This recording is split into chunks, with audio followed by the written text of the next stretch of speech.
My life is editing, like every day of the week. There's barely a day without me cutting because I want to get good at it. I won't be able to cut movies or cut narrative for TV if I don't go around, meet people.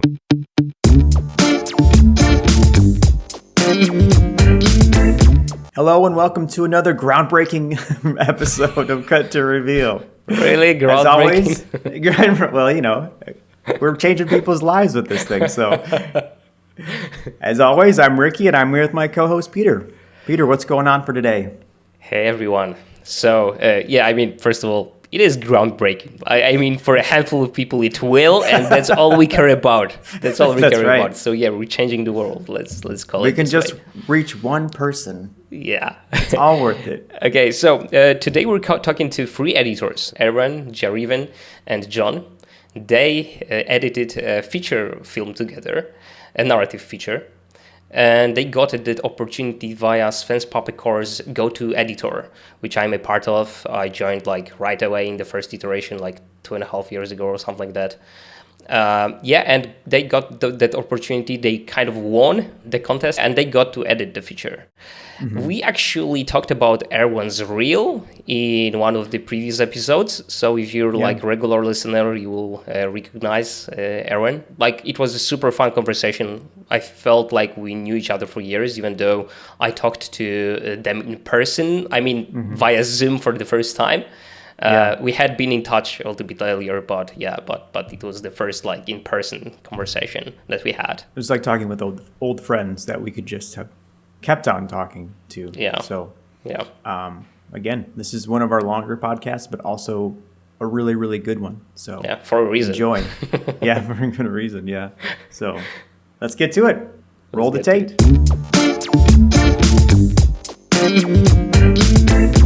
Okay, guys. First of all, very, very happy to have you here. Well, thank you for inviting us.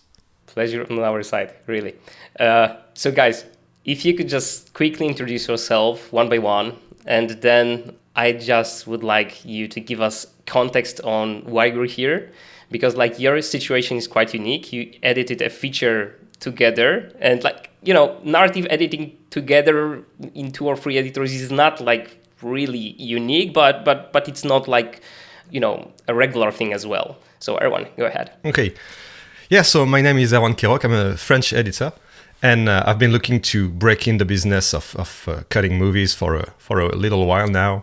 And I seized the opportunity to the Go-To Editor course, which is a course which you're in, and was created by the YouTuber and film editor Sven Pape. And so last year there was a contest within the course to win, in a way, the right to cut a feature film.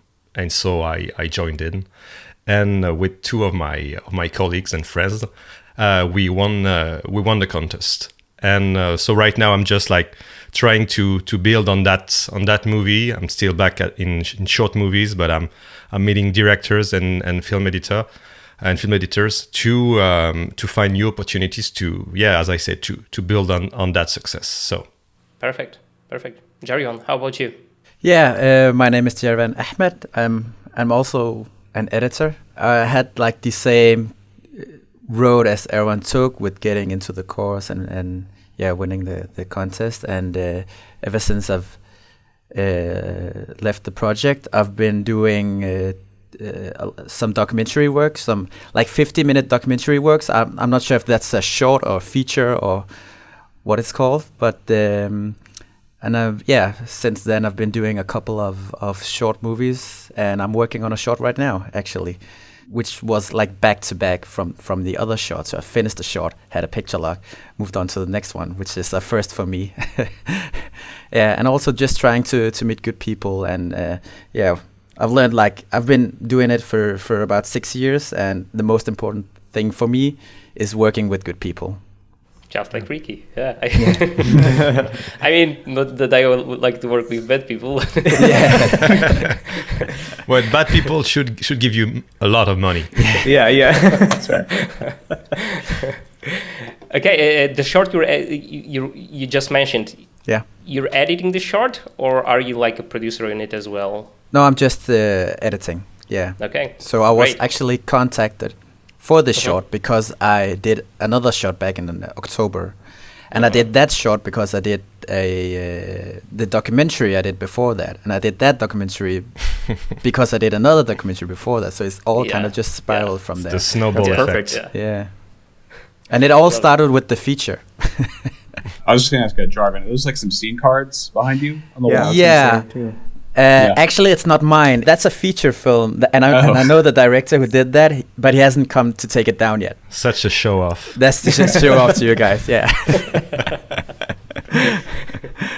But I was like giving feedback to this feature, which was pretty awesome, and moving the cards around. So I've touched the cards. So That's great. Okay, Nice. John, how about you?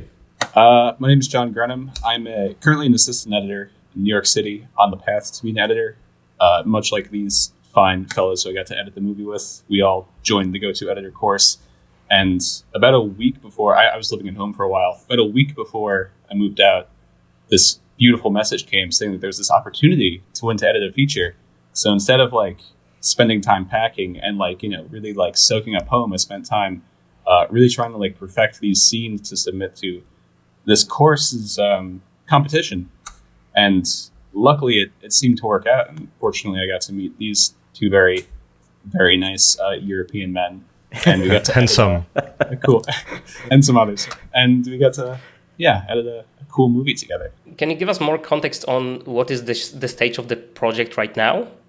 I think we're very much towards the end of the editorial process. We are definitely more in the fine-tuning stage of nudging edit points and like maybe like fixing continuity mistakes. Both the directors seem to be happy with it, which is it feels good to be able to give these guys like a movie they want and stuff. This was all our first feature. This is their first feature. So there's definitely been like kinks in the road of like how we've arrived at this. So even though in my mind, I think it's close to done, for all I know, it could totally open back up any moment and go on a little bit longer than we expected it to, which has been a recurring theme, but an enjoyable recurring theme for most of the time. Yeah. That happens in narrative.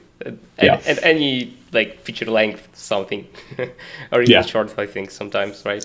I'm in the fortunate position of having a full-time job, and this was my side project. So I was able to kind of like, it obviously didn't pay what a normal feature would pay for an editor three editors over the course of multiple months. Sure. So since I do have that kind of like freedom, I am able to work on it in like a significantly smaller capacity than we once were. Whereas I think Jarivan and Erwann like they have to like, you have to make an income and stuff. And I don't want to speak for their situations. I'll let them fill those parts in. But essentially it's just like, is this kind of like completionist desire thing as well, where it's like, all right, I started this thing, like I want to finish it. And it's kind of like, some might be able to call it a sickness, but I'll just call it ambition. Where like I want to see this thing through to the end. I've put so many hours into it. We all have. We put so many hours into it, and I really want to try to make it great. And so that's currently what I'm trying to do. I'm still currently trying to make it great. Okay, fair enough. I get it. for me, it was more like when I had the interview with the directors, I looked at my calendar and see like how long could I spare, and just worked hard on it for the period of time that I could do it on. And after that I had to make a little more money to be able to pay the rent. Weird. So there was a recruitment process, just as you mentioned a moment ago. I'm wondering, are there things that you consider you did great in the interview process that made you hire, made you to be, I think there were like 8 or 9 people talking to the directors, right? To get on board. So what do you consider like the lessons you've learned during that interview process, and what you think you did great to get on board? If I can jump in on that question. Yeah. I really like the interview was very casual for me, and we talked about it with Jarivan and John after it.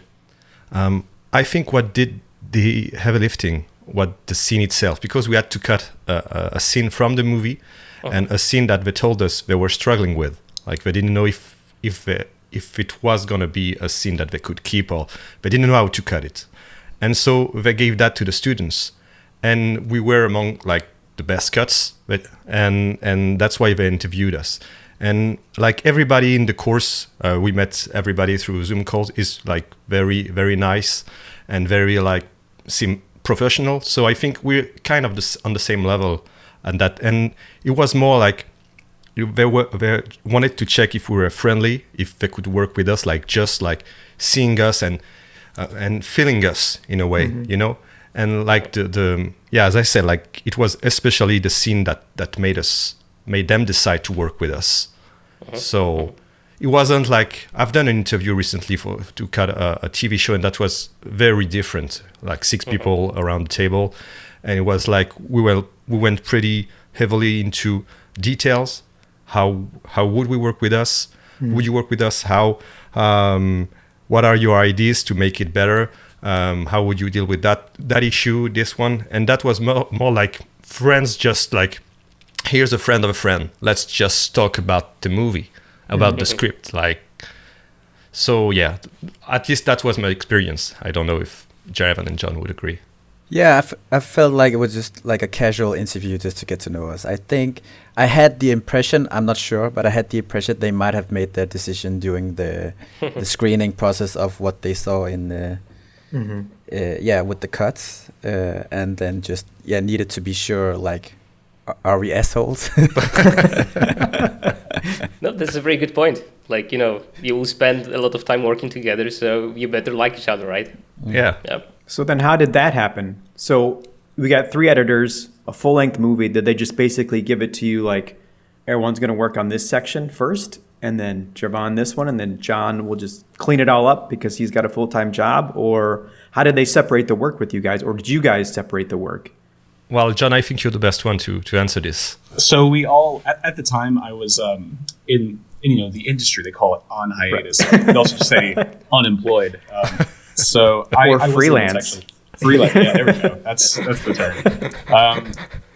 So I was able to work on it like full time, as if I was like a real editor for a few months, which was pretty cool. But essentially, we all just took a third. So Jarivan took the first third, I took the second third, Erwann took the last third, and we all just started kind of going through the scenes and doing a very rough script cut to just see like what do we got here.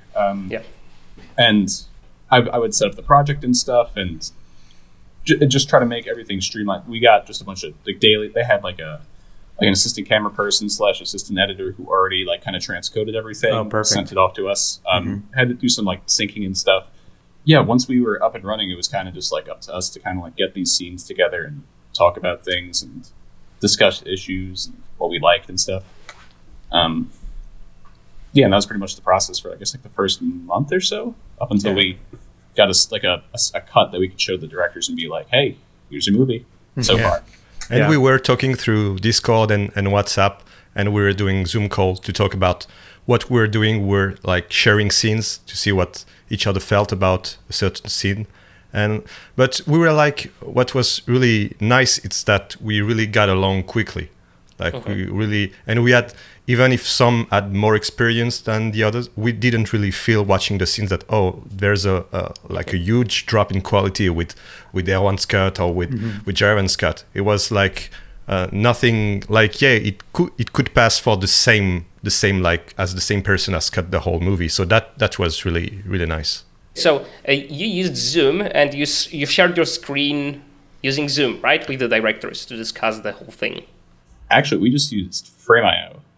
You used Frame.io.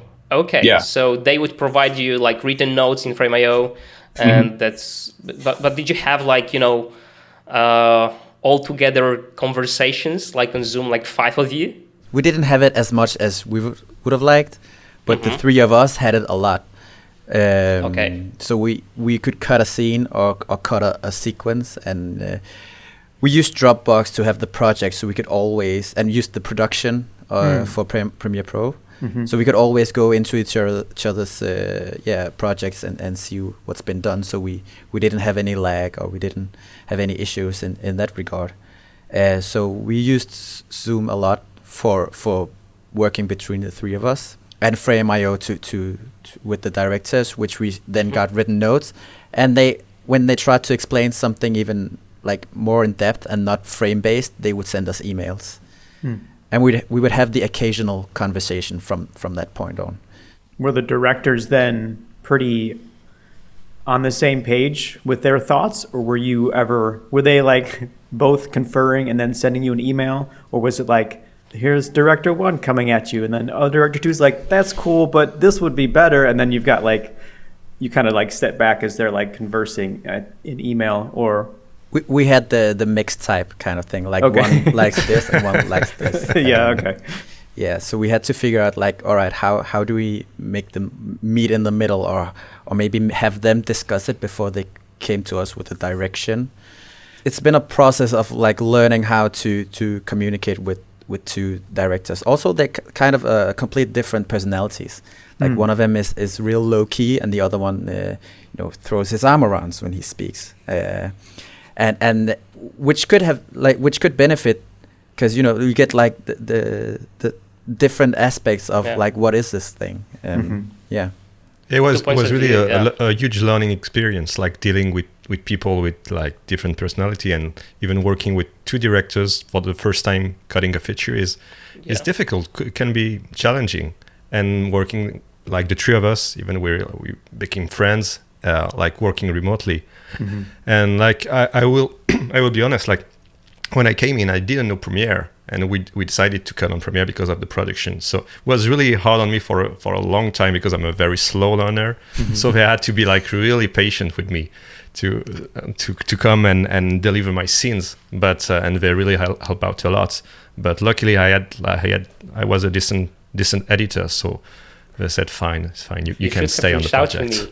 I wanted to be with your course. I wanted to try your course. I don't need the course. I just mean, you should reach out. We would schedule a call, and I would like walk you through. I was too afraid. It's that thing that you need to further your work, and you're already late. And if you know that if you take time to learn, you'll be even later. Yeah. So that was awful on me, and I felt really guilty. That's why I came back. I was the first one to came back when we decided.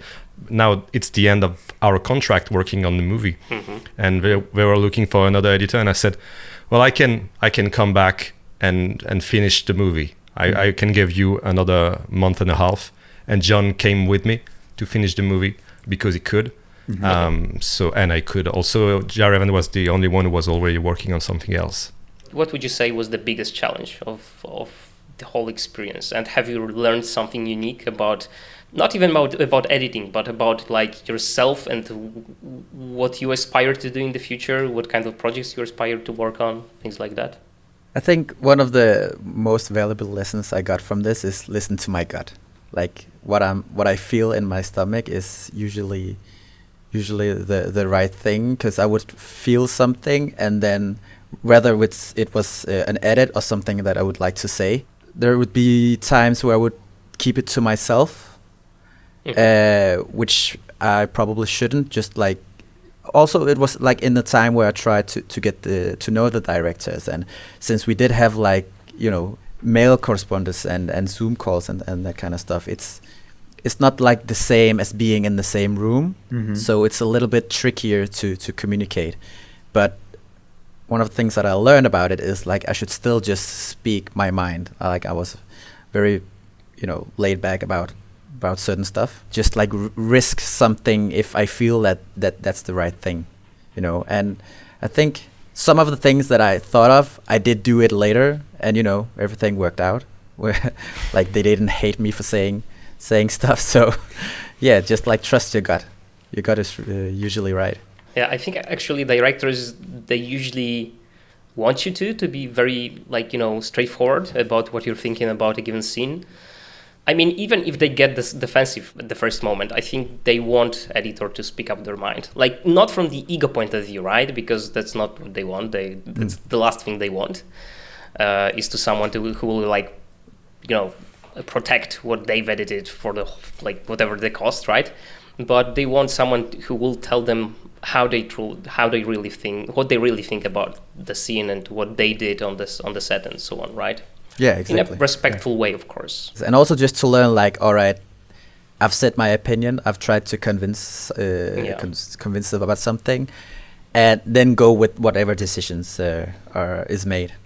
Right. Yeah. Ultimately, it's their film. Yeah, exactly. Yeah. Did you guys, John and Erwann, did you guys experience that also?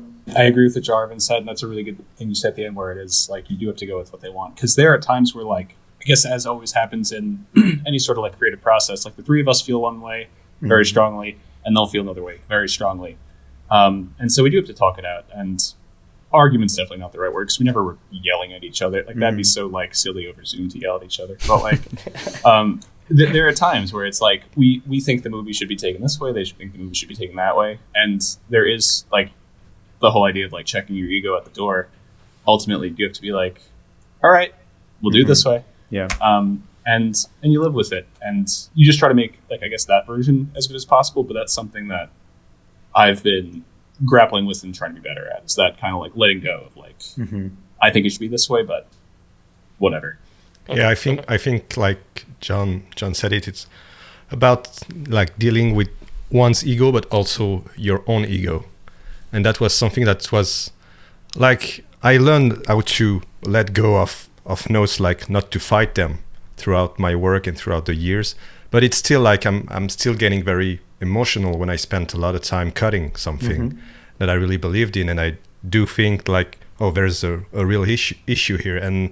And so, yeah, you have to really check your ego at the door. But it was like still a learning experience for me, because I had some time where I wanted to fight the notes, you know, like, no, this doesn't make sense. And I was talking to the guys about it, and they were trying to, make me accept that, even if they agreed, like you can't fight directors. And at some point, I said, here's the cut you wanted for that film festival, and can we have a bit of leeway to show you what could be done with the next cut. And so we got it. And when we showed that version that cut to the directors, one of them was like very hesitant about it. At first, he like really rejected it even, and then like a day after or 2 days after, he came back to us. I said, well, guys, I think that is much better. I had to take some time to understand what you were showing me, but I think it's better. So sometimes you also have to kind of try to gain the confidence of your director, and then take a leap of faith for the right of the movie. But like it's tricky. I learned that it's very tricky, and it really depends on the kind of directors you have in front of you. You really have to build that trust. And I had I didn't gain the trust. I was kind of, at some point I was kind of forcing it on them, and that was my mistake, and I learned from it. So that's really good. Is there like a specific aspect of a film that was really difficult for all of you, like that you had long conversations about? Is there something specific that you can think of? I had some scenes that I had trouble making it work. I also had some characters that I couldn't really fit into the tempo and the rhythm and also the narrative in the story. So I pitched that we should cut those characters out. And we tried to do that, and it made the movie a lot shorter, because we were missing some things, but it made the movie more streamlined. Like we were focused on this one thing, and they got back into the movie because the directors really wanted it. But at least I got to show them like what it could be. So the thing about like, I think we should take it this way, as John said. Like I had the opportunity to show them like, and also the other editors, like what could it be if we did this. But it was kind of also with a heavier heart to remove some characters. But I've done it since. But that was the first time I've ever done it. Because like people work really hard to like the actors worked really hard on learning the characters they're playing, learning the words, what kind of emotion they should go through. So I had like a hard time to pitch the idea to cut these characters. So I learned a lot from like trying to streamline some stuff. And in the latest shot that I did, we'd cut a whole scene with some characters that, they brought in for a whole day, shot a scene, and then we cut them out. That's painful. It is. So my first word to the director was like, we have to write these guys that we did that. Like before they see the movie and realize they're not in it, we have to write to them. Yeah, that was nice of you. When you started the project, did the directors tell you, like, kind of like give you an idea of like, this is kind of what we want? Or were they describing like, we want this to be like The Wire, but also with Star Wars pacing and like maybe some samurai stuff in there, but like fast cuts, go? Or was it more like, this is the movie, just run with it, and then you you cut your scenes and then you gave it back to them and they're like, okay, this is good so far, but we were thinking more about this, and then they kind of helped you like on the path? Or can you talk a little bit about how that all came together? John. Yeah, so it was kind of more so like, hey, here's our footage, now go edit. Like, it's like there's been a lot of I guess this is a common thing with first time directors, where it's like you might not 100% know what you want while shooting it. Like you have a general idea, and so all those decisions kind of trickle down to us in the edit.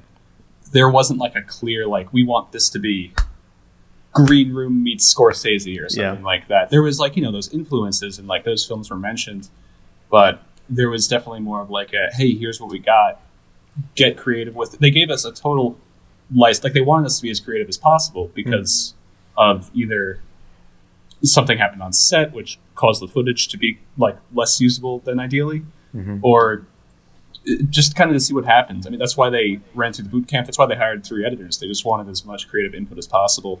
So even though they might not have had a clear idea all the time of what these scenes should be, they wanted to see whatever we could possibly come up with, which was cool because weren't like confined to like a box, like, oh, I have to like force this funny character to be like really sad or something like that. Yeah, that's a lot of trust, honestly, that they're putting in you to just kind of like, in a way, just run with it rather than take you by the hand. I think that's a byproduct from having 2 directors who are not completely seeing eye to eye, even though they are like real friends in life, and they worked, like they fought hard to make that movie. So I think in a way we were a referee, like here's something that's different from what both of you are thinking, but still like in the same theme. So we really got like, to also answer Piotr a question. It's we really got creative, and we like the one very difficult thing was the restructuring of the movie, because we did some very heavy restructuring of the movie within the scene themselves. Like sometimes like we just intercutted 2 scenes that weren't made to be intercutted, and we really like, oh, that scene would do a great opening to the movie, because we need really to, like, the movie, in our opinion, took too much time to get into like the real themes, like the meat of things. So if we take that scene, it'll tell the viewer, oh, this is a funny action thriller. You should stick around, even if things are a little slow in the beginning. And that was already also changed after it. That restructuring was really the one big thing, at least for me, like not getting into specific details about scenes, because some scenes were like, we all had very difficult scenes. The movie had issues, and the actors knew it. So that's why they wanted us to get creative. They gave us the nightclub shootout because it was a scene that they didn't know if any editor could pull it off. And they were really happy with the result for the 3 of us. So you had a really big challenge of introducing a lot of characters in the first few minutes of the film, and that's the thing that I noticed watching the film, at least the cut that you have right now. That's a really big challenge for a director as well. especially for a first-time director, because like introducing multiple characters is extremely difficult. Audience wants to know who they need to root for and things like that, right? They need to be introduced to characters well, and this is a super difficult challenge. So you right off the bat, you get like a super difficult task on your shoulders, yeah. That opening, I think, has been the thing that's been constantly in flux throughout the whole process, because just for context and just I guess like an overall thing, like the movie's about this for the listeners. The movie's about essentially these guys in Philadelphia whose one of their girlfriends dies of a fentanyl overdose, and they have to figure out what happened and who's responsible. So there's been like 4 different versions of the way this movie started. One was like a flashback on the beach. Then it started in the car after the party that you already saw, so it was like right into it, like whoa, what's happening? Someone got shot. Spoiler alert! But you already knew that. But and now it's this kind of like a montage almost of scenes that were later in the movie, which like just kind of we felt at least kind of like were too far off in terms of like where the story was going. Like we'd be following our main character's path, and it's like, oh, here's a 5-minute scene of 2 people in a restaurant that aren't like totally the main character. And it's like, well, this might not be like a 3rd act scene, but then it might be a 1st act scene. But it could change again. But that opening has been like definitely like the hardest thing for me, at least, because kind of like a big movie, like in the sense of like it's not 2 people, 1 conflict. It's like, hey, here's like 6 people. There's like a bunch of other tertiary characters. Yeah, that's a huge challenge. Yeah, and this way is quite ambitious for a first movie. That's true. For the short film I edited last year, we had only 4 characters in that film, like 5, but like really 4. Like, and even though we only had 4 characters, and clearly one of them was the main one, we still had a lot of discussions around how to start the movie. And I think that the biggest lesson for me is something that Darius Britt always repeats when we chat, that when he records something, he makes sure that we have options in the editing room.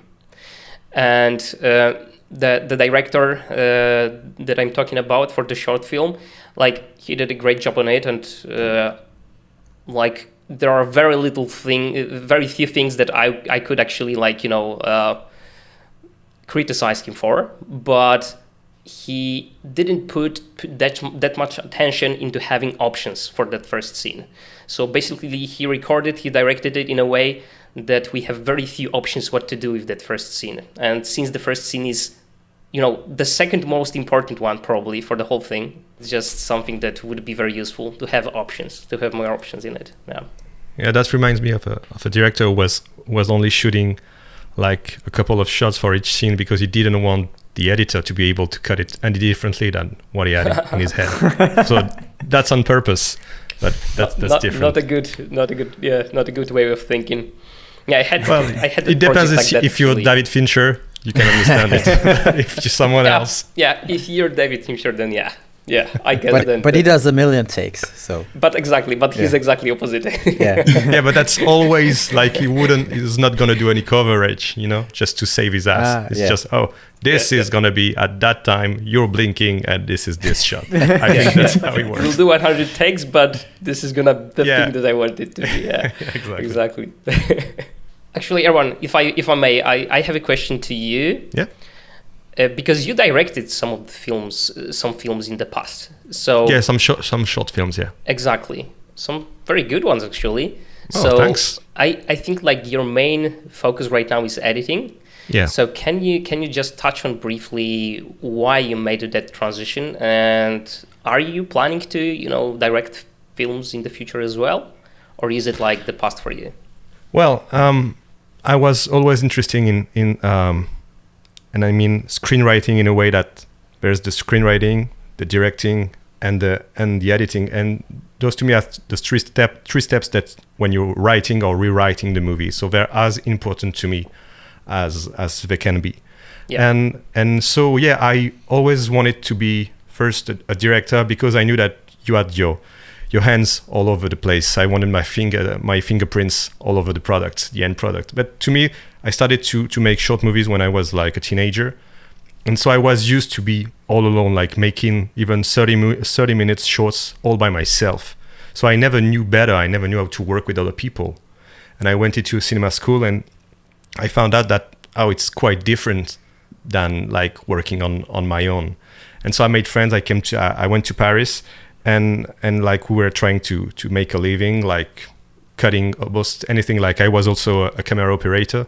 So I was shooting, I was directing, and I was cutting. And what happened is that, like, for personal reasons, like I like my oldest son, who's 6 now, was diagnosed with epilepsy, and was disabled and is disabled, like mentally disabled. So with my wife, we decided that one of us should stay at home to take care of him, while the other one was like making a living for the three of us.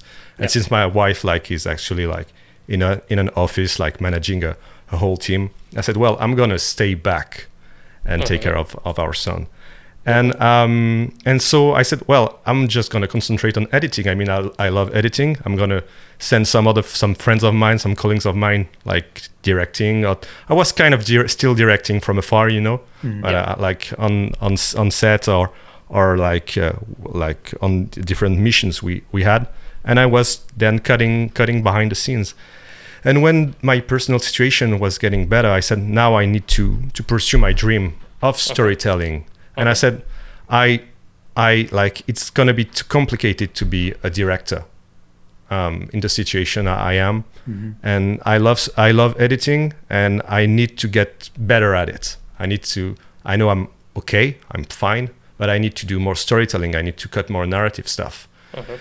And but yeah, to go back to my short movies, I've done a couple of shorts when I was really like just trying to make a living with some of my friends, and I loved it. But as I said, the situation changed.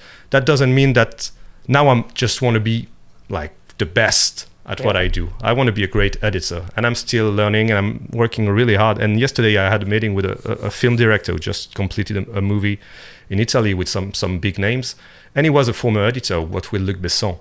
And he told me that he just was editing at some point. He just wanted to direct. So I'm not saying I will never try to direct. I mean, sometimes that itches a bit. Like I always have a screenplay on the side. But since I decided like to be taken seriously as an editor, I completely embraced that. Like my life is editing. Like every day of the week, there's barely a day without me cutting, because I want to get good at it. And editing is not just like cutting on the side for yourself. It's like working with directors, and that's what I'm trying to do, because I won't be able to cut movies or cut narrative for TV if I don't go around, meet people, and start working with other people. So that was working on the movie was a great experience, and maybe one day I will direct again, maybe. But for now, I'm just like really concentrating on this. I get it. It reminds me of Simon Smith, the editor of Chernobyl, and a few other big things, because he also he considers himself to be editor first, but at the same time he has this itch that he told me about, like of doing something for himself from directorial point of view. I mean, it wouldn't be the first. Like I've heard. I think maybe many editors want to be a director, and some don't. Some really don't want that. But I remember the first time I heard an editor becoming, like, after a long time, a director was, I don't recall the name. I'm sorry, but it was the editor on the first James Bond movies, and he wanted to direct, and he did like on Her Majesty's Secret Service, but it was really the first time I heard of someone like a career editor who went on to try like one of the biggest franchise that there was at the time. That's interesting. Yeah. Or like Walter Murch directed Return to Oz. Yeah, that's true. Yeah, I forgot about that. Which he thinks was terrible, but I think that movie is amazing. So go figure. And then he never directed anything after that. But it was pretty long into his career before he directed. So yeah. Not to mention all the directors that edit their own films already. Yeah. Which is true. An interesting thing as well, because you see so many things about like why directors shouldn't edit their own films and why editors shouldn't be directors. It's like, I don't know. It's interesting Well, to hear that when Don't promote the thing that they can edit by themselves, because we're gonna lose a lot of job. yeah. So what I'm trying we'll to cut that. Never mind. So that's the secret behind the phrase "never edit your own film," because there is a phrase that goes like this, right? Yeah, in it's the true. industry. So yeah, so that's the secret. That's the So, secret. Just don't editors edit- trying to hide the fact. Yeah. Edit your own film if you want it to be bad. But anyway.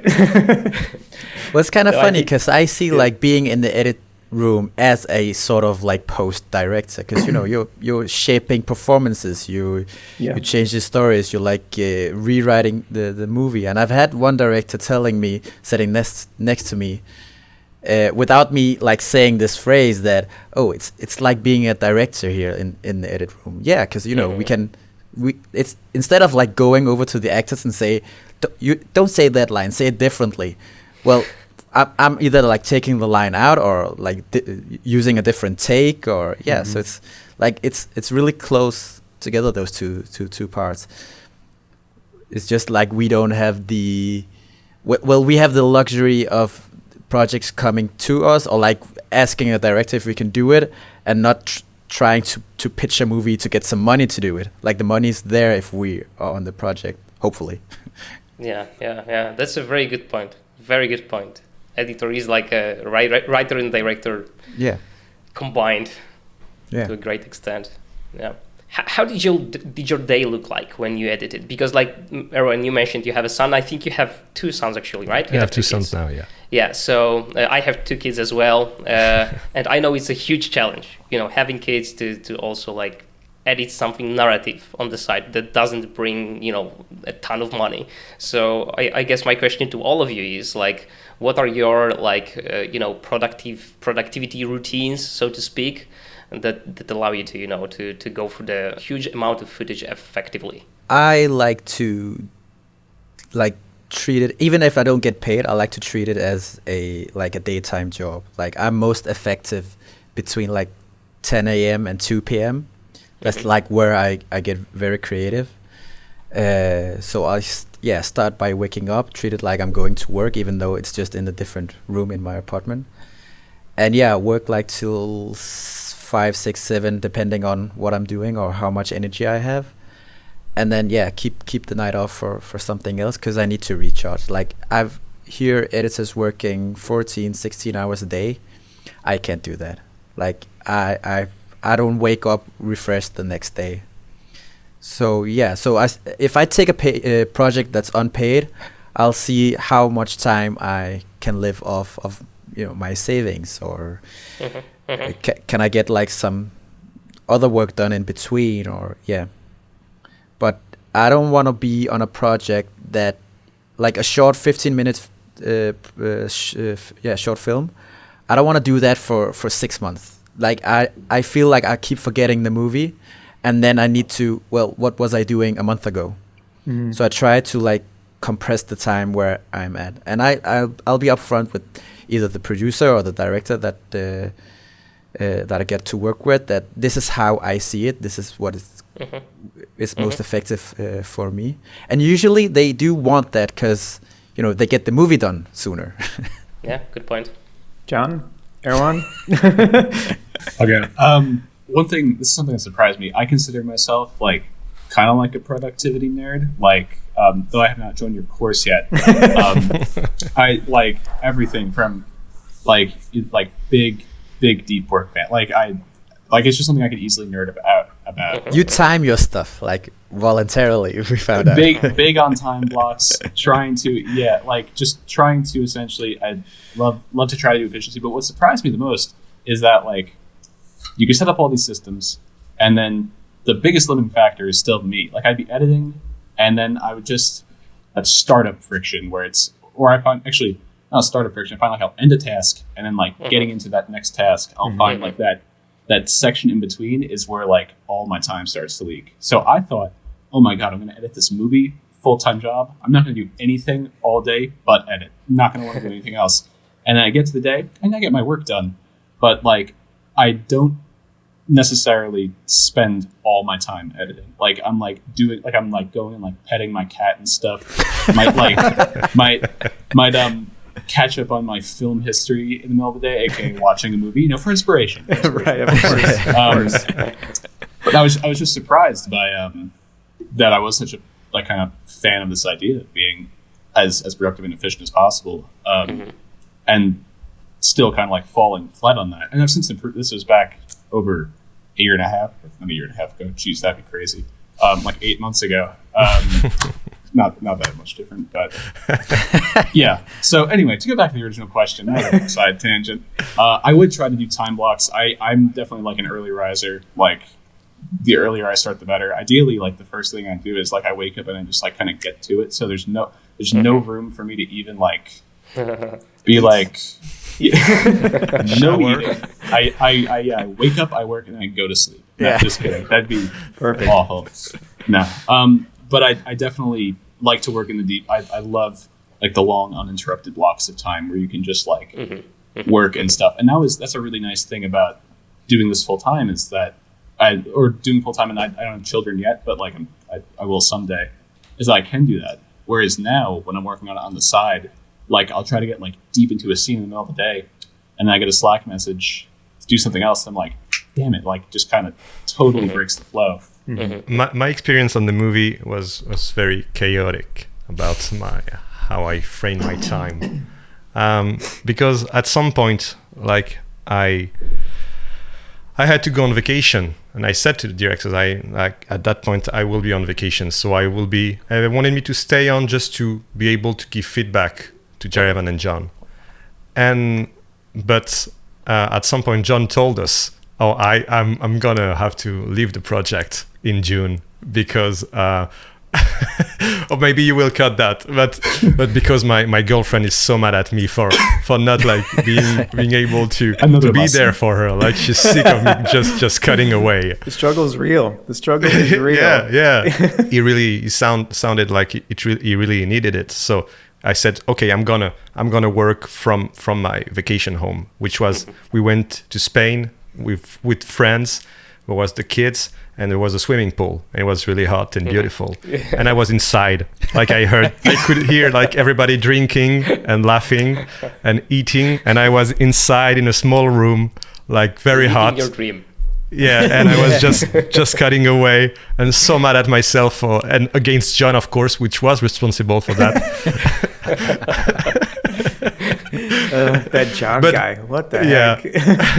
But when I'm in France, when I was in France and still cutting the movie, I'm more like John, I guess. Not with the time really time my time, but I wake up and I just I don't even shower. I shower in the afternoon.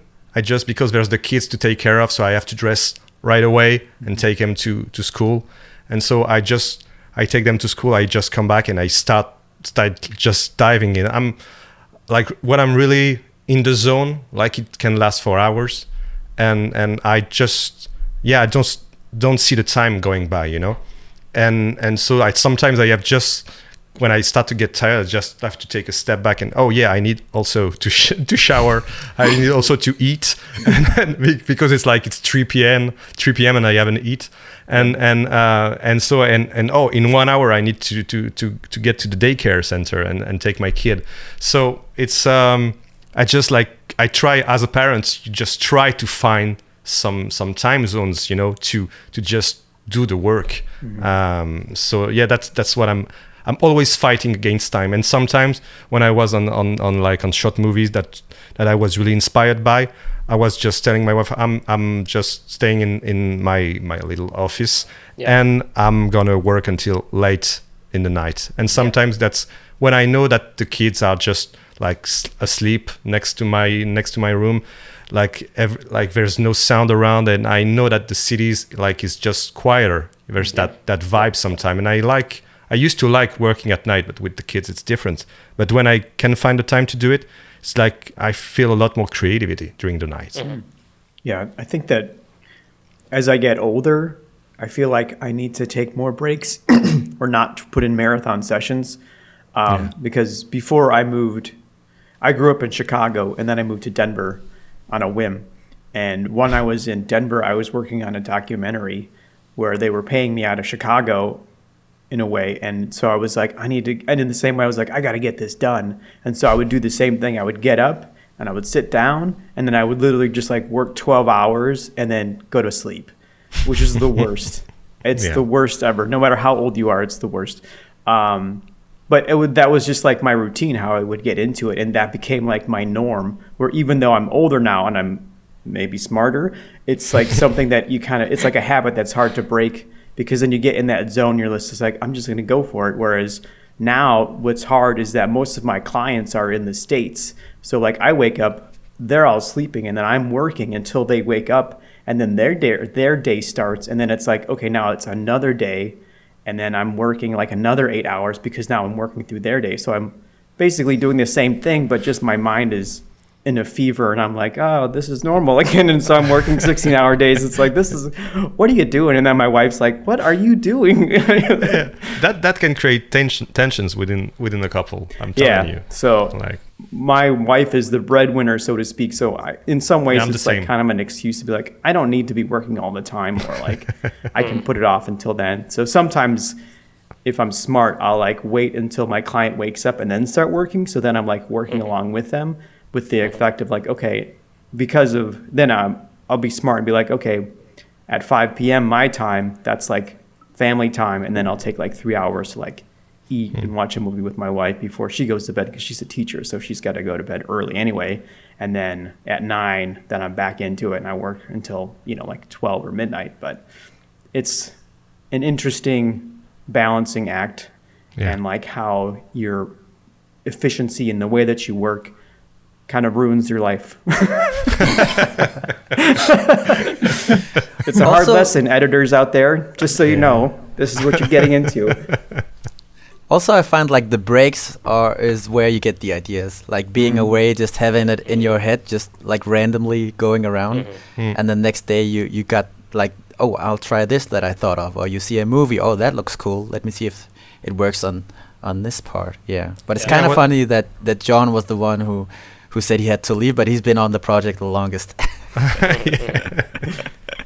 And that'll come back to the sickness of life and shit. But no, the whole relationship thing has been also like, that's actually probably been the biggest lesson taken from the whole thing, is like we're 5 ambitious guys. I think we all find it very easy to get lost in our careers and our ambitions, and I was totally doing that. And I'd moved in with my girlfriend, and like we're still together, happy ending. Just Spoiler. Oh yeah, and by the way, he did stay in June. I said he had to go, but he did stay. He did stick around because he was such a professional. So professional, work addicted. There's a line somewhere in there. But no, I mean like, but even now, it's like my life's not. I'm working on it in a capacity where it doesn't interfere in my relationship past my job. Like I'm not working until 12, and I feel like there is like the glamorization of like, don't sleep, just edit, grind, and like I can totally get into that mindset sometimes. But at the same time, like I know that doesn't make me any happier. If anything, it makes me less happy.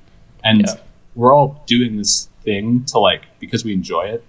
And like, I guess the end goal is like, I want a fulfilling, happy career. So I don't want to do something that like is consistently making me not feel good. Yeah. I read the article on No Film School today.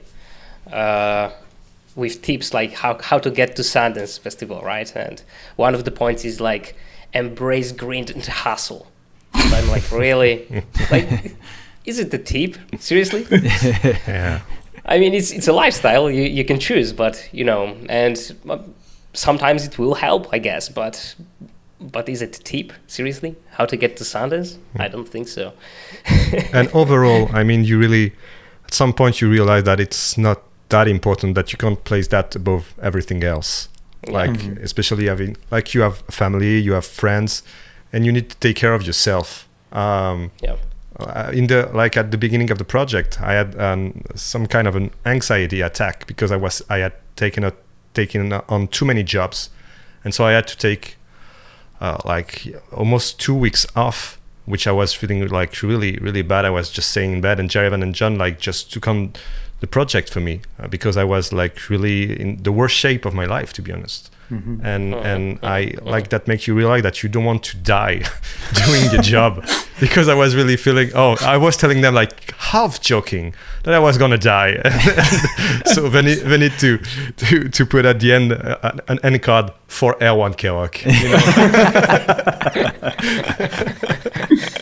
Luckily I'm still here. I'd love to edit a feature one day, but to be honest, there are a few things I have to figure out before I'm able to take on such a responsibility. Like what? Because I know that with my recent schedule and with my what I'm doing right now, I wouldn't be able to take on the responsibility that eventually I want to take, right? So that's a big thing for me, and like a fear that I have, and something that I still keep at the back of my mind and try to figure out, so to speak. That's something that I had to think recently. I said I had a job interview for cutting a TV show, and the TV editor that I met, which is he has a lot of project behind him.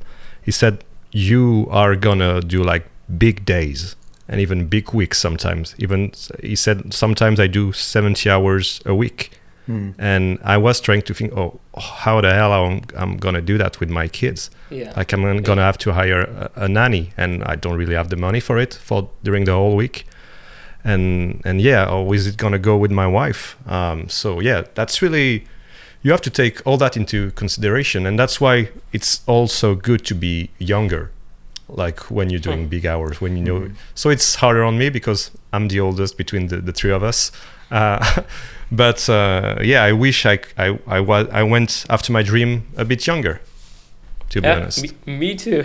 Yeah, me too. I mean, I'm not that old. I'm quite young actually, but I got into filmmaking quite late. So that's my regret, kind of, because there were a few hints in my life that could take me on that path a little bit earlier, but because I was good at other things like mathematics, physics, chemistry, I went on with these, even though I had these hints when I think about my early life. I had these hints in my life that could have helped me realize that, my true passion is in something else, in filmmaking. Everyone has a regret, but at the end of the day, the worst thing you can do is actually regret about your regrets. So. And we're gonna make it, all of us, so there's no issue here. I have to say, the best thing I got out of being on the project was actually trying to work with these fellow editors. That's been really funny to have more people in the same situation, having conversations, trying to collaborate, and you're just showing each other stuff, and this scene's gonna come before this scene. What do you think about that? And just have conversations about life sometimes, sitting on a Zoom for an hour, and we were supposed to talk about this movie, but now we're talking about Erwann dying, or which will be another movie that we make. Or talking about other fun stuff. That's very true. Maybe the biggest thing I got out of cutting the movie, was making friends and having colleagues that I can go to talk about editing. John is in a different time zones, and is really he works on a Netflix movie, so he doesn't have a lot of time, and I know that the bit of time he has is supposed to go to his girlfriend. but for a while now, we've been talking almost once a week with Jarivan about the short he's doing, and I'm doing a short also, and just talking about the life of an editor, and giving feedback to each other, and just talking. So we became friends throughout the process, and we could feel that camaraderie spirit in the Discord group and in our conversation. So that was really nice, and what's made us come together also is the issues we went through, when we were bored by some notes. It's really a strong thing to unite on, being annoyed by something. So that was great. That's why I was saying that it's so important to me to work with good people. Yeah. Because you're talking shit with good people. It's the best ever.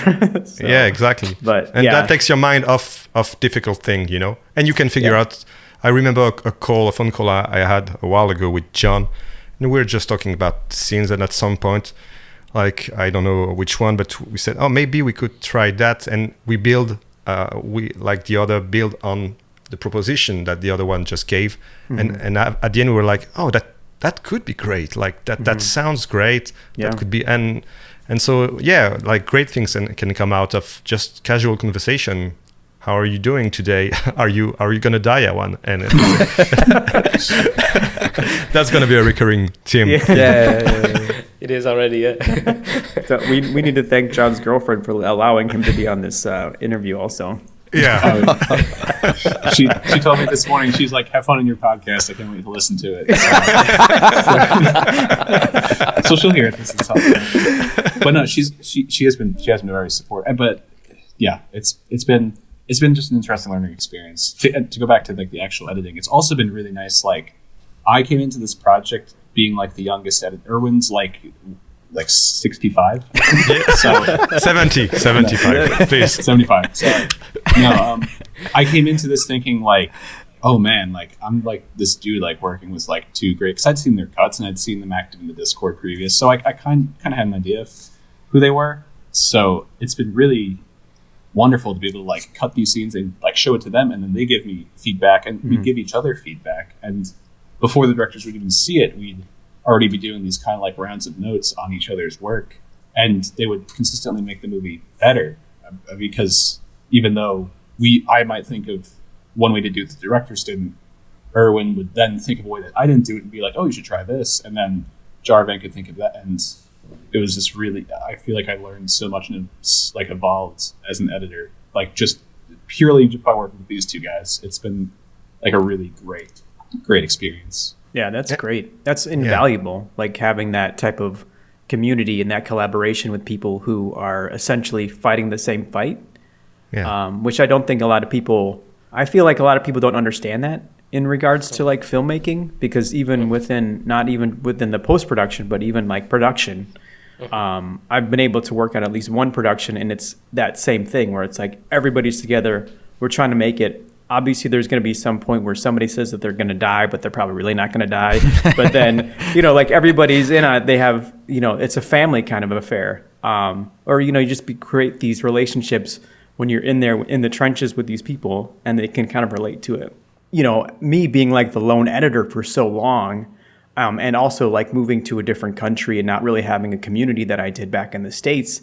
I mean, that was kind of one of the reasons why I joined up with Peter in regards to like the editing chef, because it had a little built-in community, which I think, and since then it's just like been invaluable for the exact same reasons that you had talked about, John. I'm like, you're talking with people who have different experiences and seeing kind of the same thing, but from a different perspective.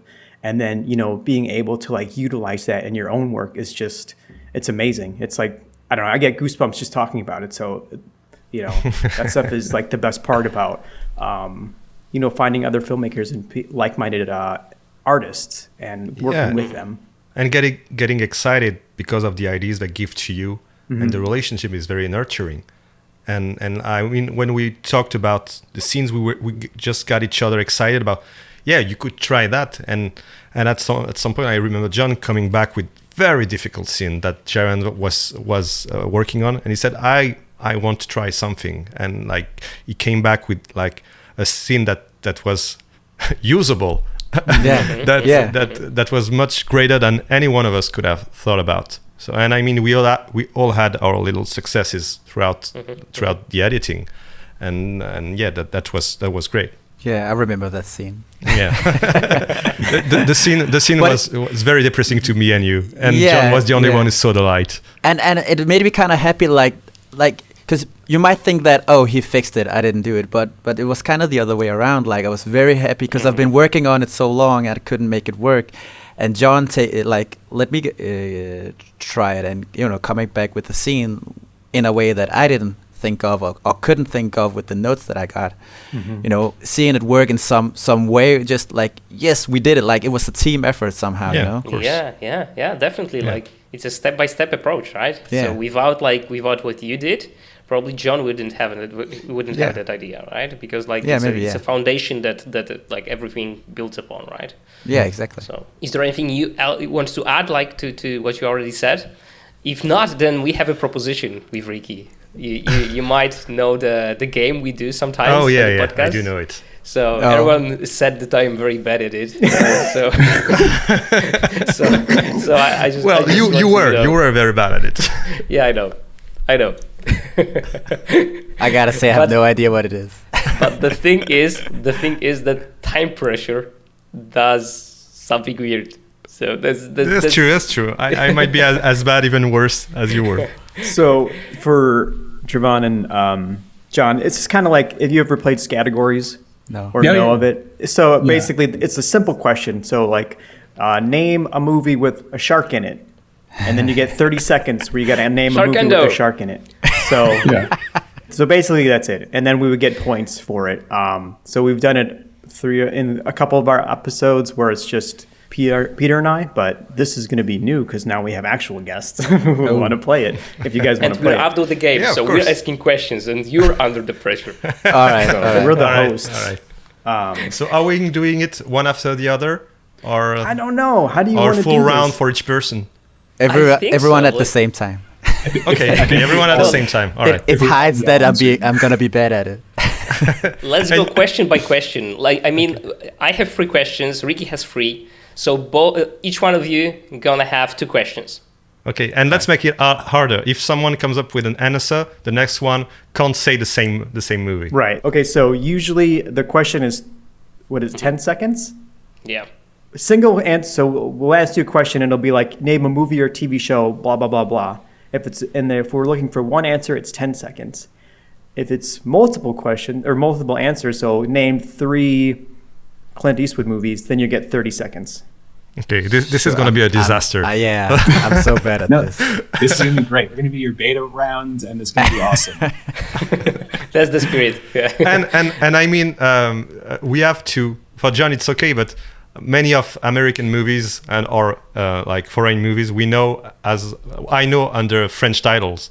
So for Jarivan, it's going to be the same. Can we say local movies and local shows? That's the thing is like... No, you can't. There's no such things. Yeah. There's no Danish shows. We're just going to trust you that they're actual movies. Exactly. Just to make it clear, everyone has his own set of 2 questions. Well, let's do like each with 2 questions. Yeah, I think it's already going to be a disaster. So yeah. Okay. All right. Let's go 1 for John, 1 for Erwann, one for Jarivan, and then we'll go the second round. Okay, my second round will be me. Will be my questions. I think explaining the rules would be longer than all of the rest of the podcast. Yeah. This is what people want. This is what the people want. You're going to see a surge in viewership. Okay, so first round are Peter questions. Second round are Ricky questions. All right. Okay. Let's go. Okay. Yeah. So John, you have 30 seconds because this is the name 3 type of question. So name 3 movies with Daniel Day-Lewis. Gangs of New York, There'll Be Blood, Phantom Thread. Nice. Nailed it. In only 6 seconds? 8 seconds. Very well. God Holy damn. Shit. Oh, I'm so bad at names. Now Jarivan. No, all right, I'll do it. Okay, so that's okay. Still me, right? Okay. So name a film. You have 10 seconds, by the way. Name a film. Name a film where the main character is traveling a country in a car. Every road trip movie. Holy shit. This is harder than anything. Shit. Oh my God. I'm just in my mind going through every movie. When is the right one gonna come up? Oh, man. You could have just said road trip. I said road trip movie though. That count? What were you thinking, John? Did you have an answer for that? I was thinking Mad Max or Thelma. Oh yeah, that's true. I was thinking Little Miss Sunshine. Oh, that's a good one also. I was thinking Green Book. About Green Book. Oh yeah, Green Book. Green Book. I love Green Book. Why didn't I think of Green Book? we had the same answer. Because you were too busy talking about what you're going to Yeah. say. Yeah, I mean, time pressure. Time pressure doesn't. Yeah, no, suit people. it's sure That's why I'm pressures a not on lot. set. That's why I'm in the editing room. Okay, Erwann, your turn. Oh, pressure. So, 10 seconds again. Name a film where the main character is an editor. Oh, That's hard. what is it? I know it. I just saw it the other day. Does it help that I speak over your thing? The editor. Yeah, okay, maybe. Is it a movie? The editor? Is it a real movie? No one knows you. That's loose. We the need a one producer so we can ask them. That's Yeah. that was the hardest of the 3 questions, I have to say. Yeah, it was. It was especially for Do you have an answer for that, Piotr? Yeah, Red Rocket. Red. Oh, I haven't seen it yet. Yeah, I haven't seen it either. Okay. There is a movie called The Editor. Oh yeah. I think I see the poster. I think I have it somewhere and I need to watch it. But You've been Sure. on time. Also that- You've been that- just on the 10th second, so I guess it's 1 point. Yeah. yeah, well done. good, great. So John has 1 point, Erwann has 1 point, and Jarivan has none. Jarivan is just And bad. Jarivan is just like me. lame. All right, so this is the Ricky round now. Rick round. Okay, we're going to start with John. Are you keeping time, Peter? Yeah, I will. Okay. Name a movie or a TV show with a killer robot. iRobot. Give it to him. Yeah. Ding, ding, ding, ding, ding. I was thinking I wrote Terminator. it. Okay, yeah. Terminator is such a better answer. I was thinking iRobot with Will Smith, but He's kind of a robot too in that movie. Well, I was Cyborg. thinking Chopping Mall, which is like an old 80s Oh movie. yeah, I know of it. I've never seen that. That's a good answer too. All right. Oh man, these other ones I have are real hard. So hopefully they're going to test your knowledge. Oh man. So do you want, Jarivan, do you want one with 3 answers or do you want one about horror movies? I'll let you decide. Horror movies. Okay. Everyone is good at horror movies. Yeah, I know. Yeah, I that's was why thinking I don't that. want to I give want- I have wanted my that own. one. I have my own question for Erwann. Okay. So this one. Okay. So name a horror movie done by Peter Jackson.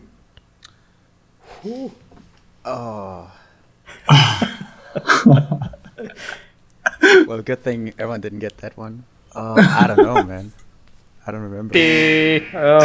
Just to make you feel better, I wouldn't know either. Brain Dead, The Feebles, Heavenly Creatures. Feebles, I don't know Though- that they're necessarily a horror movie, that a but I horror? like your. That's well, a great answer. it finishes in a bloodbath. Well, that's true, but it's not necessarily horror. Like I was thinking more Dead Bad Alive. Taste. Dead Alive is. Yeah, that's Brain Dead in France. Brain Dead. Oh, what's Yeah. the other one? There's another one with. Bad Taste, his Bad first Taste was movie. the other one. And there's I think there's another one, a third one. No, it may be The Feebles only. Yeah. Those are the first 3 before he did Yeah. that one series one. Anyway, Yeah. if you don't know any of those movies, you should watch them because they are amazing. Yeah. And by the way, you're awful at it, Jarivan. I thinking Like on I don't even High five. recognize a Yeah, country cool. as a real one. All right, everyone, this one's for you now. This is 3 movies, so 30 seconds on the clock. All right. Erwann, name 3 John Woo movies. It's easy for him. That's the question? That's That's whole the question. Oh, okay. The Killer, Hard Boiled, and Face Off. You should have waited till like 5 seconds left. Then Exactly. Well, I can't see the Potential. countdown, so. You know, the questions sometimes get with the time crunch. You never know. Yeah, but actually, John Woo, I had a picture of John Woo when I was a teenager near my bed in a frame. So I used to be one of the biggest John Woo fan for a while. I need to revisit a bunch of his movies, specifically Hard Boiled. Yeah, Hard Boiled and The Killer, and some like A Bullet in the Head. It's not my favorite, but The Killer and Hard Boiled I really like, classics. Yeah. That's all from us, I guess, unless someone wants to add something. Well, I mean, it was like really nice of you to get an interest in our work and giving us a platform to talk about it. I mean, like, it's always good to have some publicity around this. So, and just to share it people and like make people notice us and notice our work. So even if it was like really difficult process cutting that movie and it's not completely done, as John said, like I think there were good things coming out of it, even if there were some very difficult things. Yeah, like after all, it's been a really good learning experience, both like professionally and also creatively and, you know, personally. Like I learned a lot about how to communicate with people after needing to go off to do other projects, like what questions to ask or how to do this and that. And yeah, so like every project you learn something new. Let me just thank you for coming here, because seriously, we invited you because we are selfish and we wanted to know more about how it's like to work on a feature film together. On real projects. And it has been a pleasure talking to you, seriously. So thank you. Yeah, for us too. Thank you. Yeah.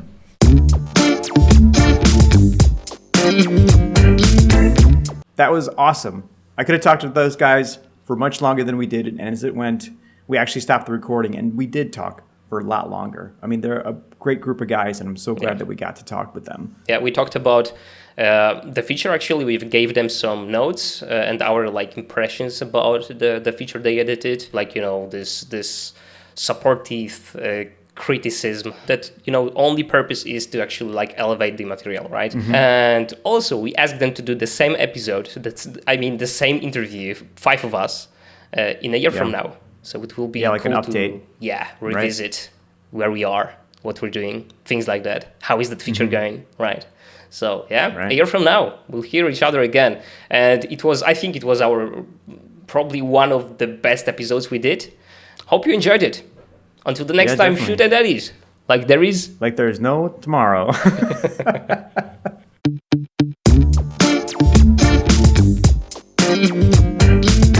Thanks for taking time out of your busy day. If you like what you've heard, please rate, review, and subscribe on whatever podcast platform you've listened to this on.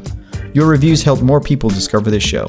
You can also follow us on Instagram. Just search for @CutToReveal and tell your friends. And if you have any questions or comments, send them to podcast@cuttothepoint.com. And who knows, maybe we'll use them in the future episodes. And as we say around here, until the next time, shoot and edit like there is no tomorrow.